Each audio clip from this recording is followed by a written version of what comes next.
Welcome to Classic Car Cave. I'm doing this intro after the event. So we went this morning, we booked from 9 o'clock to 1 o'clock. It's €100. But you basically have the track to yourself, and when we got there, the guy said you can move the bollards around, have the main oval or whatever track you want to use, which was good. So the morning session doesn't seem to be so, people don't seem to be so keen. There were some guys sorting out their go-karts for this afternoon, I believe. So I'll always try and make it mornings. Basically though, what happened was the car was running as rough as hell, and as you see in the video, the plugs were failed, 1 and 2, and also with the stabiliser, the top stabiliser arm broke. It was actually the bolt sheared, and obviously I didn't want to wreck the engine mount, so we decided to abort it. I talked to the guy who owns the circuit, and he says no problem, you can come back whenever you want and just have have it free again, or for 4 hours for the same money, which was very decent of him. He could have easily said, well, that's your problem, the car broke down, but they were very good about it. So yeah, so I'm sorry the footage isn't as good as it could be. I've got one of these little they're called Splash or something. Obviously it's not a GoPro, it's a little tiny Splash thing. I got it on Sleazy Jet Airline when I was going to look for my XKs in Bristol, and it comes with this little plastic thing, but for 50 quid, and basically a little thing to put it on. So I'll find a place where I can mount this actually on the front scoop of the car. I can actually put it onto the emergency cut-off, but I'd rather have it lower down so it's nearer to the ground. So I'll drill some holes to put this in, and so we can mount it on there. Unfortunately it won't go round it's too small, the gap here is too small to go around the bars, so I might make something up, we'll see. Anyway, sorry there's not much footage, but it was the best we could do. So I hope you enjoy what little bit we have got. Take care.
Sounds terrible. It's plugs.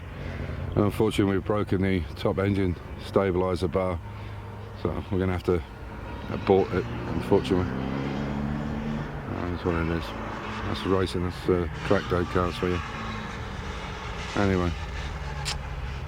Oh well. This is the plugs from cylinder 1 and 2, and as you can see how coked up they are and sooted. Really bad. That's alright, it's misfiring. So we put 2 second-hand plugs in it, just checked it now, it's running sweet again. But it obviously needs to have racing plugs in it, so I'm going to order 2 sets.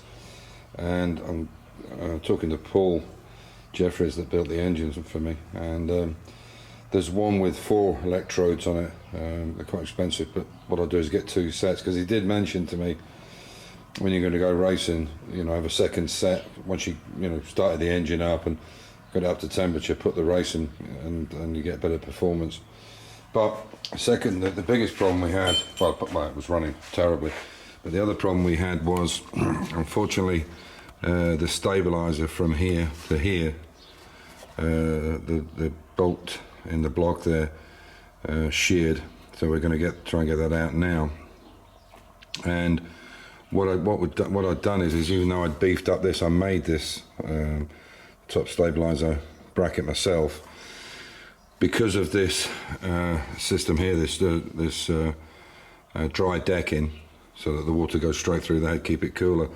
What we're going to have to do is just take a little bit of that plastic out and then make some kind of spacer so it comes out and doesn't hit this plastic, so we can put the extra on it. So in fact this one here, I'll put it here, so that we can make this fit, because obviously without the extra one it won't, without the extra one on the bone it won't hold. So we're gonna open this up, file it down, and as I say, we'll build some kind of spacer to put underneath it so that it's solid. But we're just going to need that on it as well. So yeah, it's there you go. So that's the problem. Okay, and as you can see now, obviously all the reflective tape in the back there now. But as soon as we put them 2 new plugs in, she fired up, and you could hear it was great. I mean, it's just was a real issue. We should have checked. I thought it was just cold when we put it on, but it's something I should have checked after being 2 or 3 months off the road. The other issue we found as well is we're still getting a problem with these front brakes, and we've realised what it is now. It's it's that adjustable, you can see here where the threads are, and it's that adjustable bar. What's happening is this one here on the left, which is the front brakes, the one on the right is the rear, and what's happening is that linkage is too close to the pivot point there, and what it's doing is jamming slightly. It's only out by a smidge, but it's enough for it to lock up, and I think if I do this, you may, I'll try and on the screen so I can see, you may be able to see that one is pretty much in line, but that one is off at a slight angle. It's actually over here more, so it's going in at a slight angle rather than straight into the, so I think that's what's happening, is it's catching there. The brakes are great, but you can see it's just too tight on that side. It needs to be spaced out better, so that bar needs to be equal. So even though we have our own system here, you can see, to do the back brakes with, so that's another job. But the problem with that is you've got to take the whole bloody thing back out again. Unfortunately, there's no way to, well, I'll have to have a look anyway. So yeah, unfortunately it was a bit of a, we had to abort it. We went round 4 times thinking it was going to clear the engine, then we noticed the top bracket or the stabilizer arm was broken, and obviously I didn't want to tear up the engine mounts and what have you. There's a lot of power in this engine. So, but fortunately the guy who owns the place said no problem, you come back and have another 4, because it's €100 for 4 hours, we had the track to ourselves, as you see in the video, and he said you can use whatever you want, just move the bollards out of the way, do whatever you want, it's no problem. So he said we'll just come back and we'll have a free session, because we only got basically half an hour out of it when we realised there was a problem and had to abort it. But that's the it is what it is. That's the breaks you get with these things. Anyway, yeah, so sorry that the footage is pretty lousy, but at least I've found a way of putting on I've got a cheapo like a GoPro. It's not a GoPro, it's some cheap thing I got from EasyJet. I was on an EasyJet flight many years ago and they were selling them for 50 quid or something with all the brackets. It seems to work alright and the picture's not bad, but I found a way of clamping it on, and I've been clamping it on that emergency around here, on that emergency. It seems to look quite nice over the bonnet, over the wing. So I'll do some more of those once we get it out. So hopefully we'll go maybe next Wednesday again, if I've got these plugs and everything organised, and we'll see how she does. So as usual, stay safe, keep the faith, enjoy your hobby, and like I say, them's the breaks. Bye for now.